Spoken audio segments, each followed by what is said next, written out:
আসসালামু আলাইকুম, শুভ সন্ধ্যা।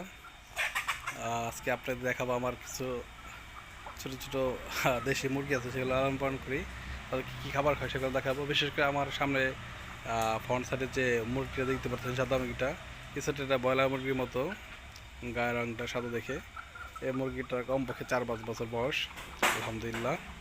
তার দেশি মুরগি বেশি দিন হয়তো বা তা বেঁচে থাকে না, বিভিন্ন রোগে আক্রান্ত হয়। আর যারা বিভিন্ন খামারি বিভিন্ন ওষুধ, বিভিন্ন মেডিসিন কিংবা বিভিন্ন অ্যান্টিবায়োটিক বিভিন্ন ওষুধগুলো দিয়ে থাকে, সে কারণে তারা অনেকদিন বেঁচে থাকে।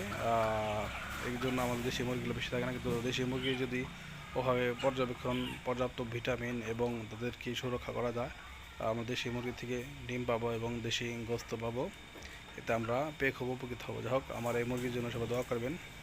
এ বলে শেষ করছি। আল্লাহ হাফেজ।